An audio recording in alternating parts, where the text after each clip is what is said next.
Hey Chaos, I'm Marianna. I'm Dan.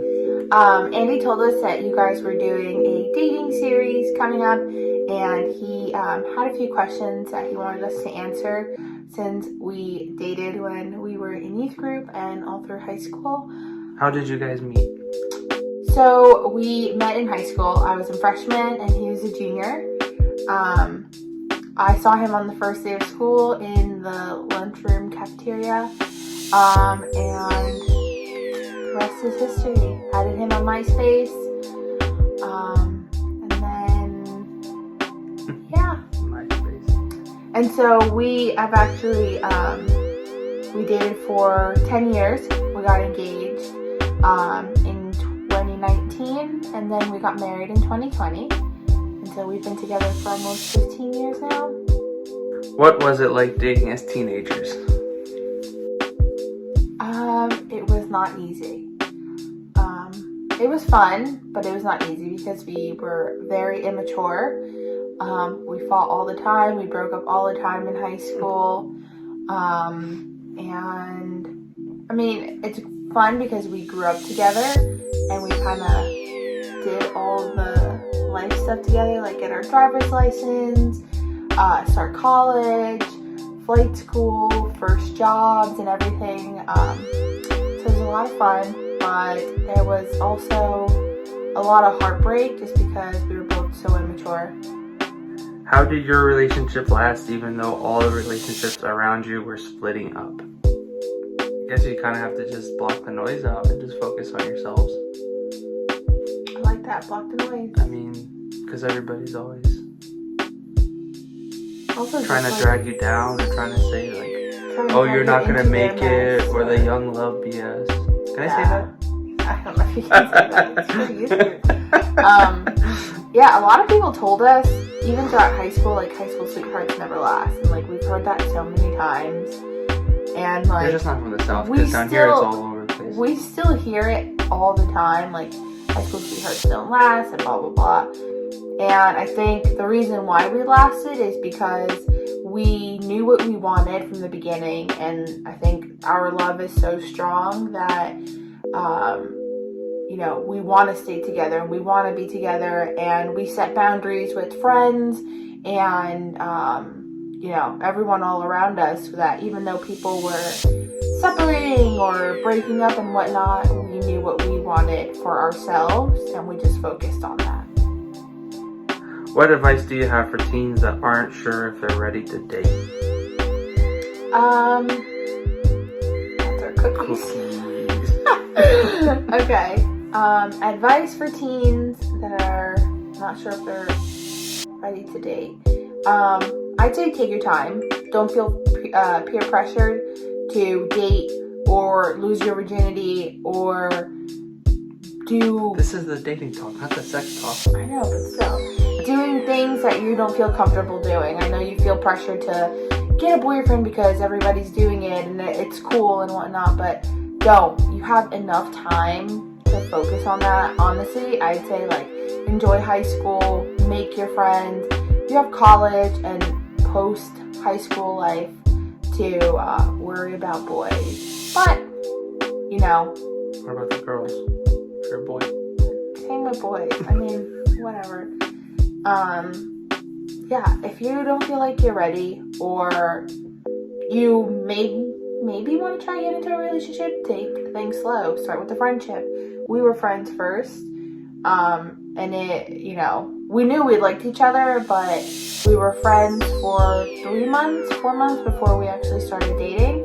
And so just get to know each other, and if your feelings evolve into more than just friendship, then go with it. And if not, then don't. What advice do you have for teens who are in a relationship? I'd say be honest with each other. I think, me personally, when we were dating in high school, I kept a lot of things to myself, a lot of feelings and anger and whatnot, just because, I don't know, sometimes, I feel like guys are not really into feelings. Probably not in high school. Yeah, not in high school. And so I was afraid that he would break up with me if I told him how I really felt. So I'd say be honest with each other, and trust each other. If there's no trust, then there's literally no point in being together, because then you're just going to be miserable the entire time. Also, just have fun. I mean, dating is supposed to be fun. Get to know each other. Be spontaneous. Go on fun dates.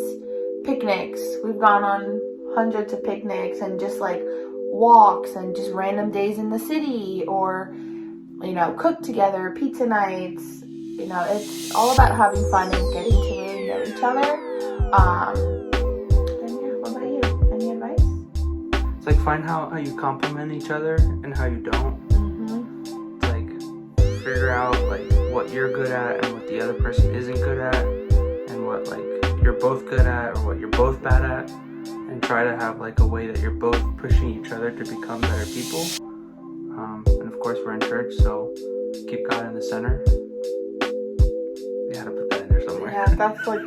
But yeah, like find, you know, like just for us personally, like I had anger issues and she always was like the calm one. So it was just like, how do we like, how can she help me like become a better person, less, you know, and that's like personal working on myself too, but just like you do have somebody to help you with that. So, you know, and like there's other things, you know, to just be able to like, the examples go on forever, but like how can you help each other grow and become better people, you know, and then also become closer to God.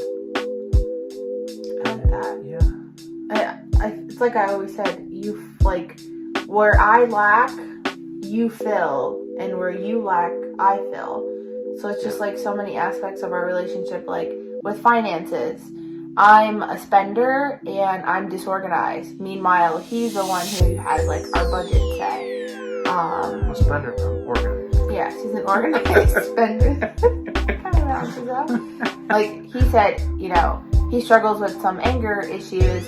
Meanwhile, I'm very calm and I think before I react. And so I've taught him to be that way, but he's also taught me to stand up for myself, which I've never been able to do. Yeah, that's the flip side of it. You would never stand up for we yourself. We balance each other out very well. And so, you know, but it's also being intentional about the relationship too, because if you're not really serious, then there's really no point. Yeah, being intentional, but also being intentional with your time together. You know, I feel like it's so easy now to hang out and just be on your phones. And I think Andy said this to us years ago. I think we were still in high school, and Dan and I had broken up. And I was just like, I don't know, we were just like arguing and we fought so much, and Andy was just like, when you guys go out and when you guys are hanging out, put your phones on the side and like spend time together. And that that has stuck with us forever, that like now when we go out to dinner, our phones are on the side of the table. Or if we're at the movies, our phones are at the side of the table, and it's like us actually hanging out and talking and spending time together versus hanging out but being on social media or doing this and that, like intentional time. Yeah, that's it, guys. Good luck. Have fun. Bye, chaos. He's such a loser.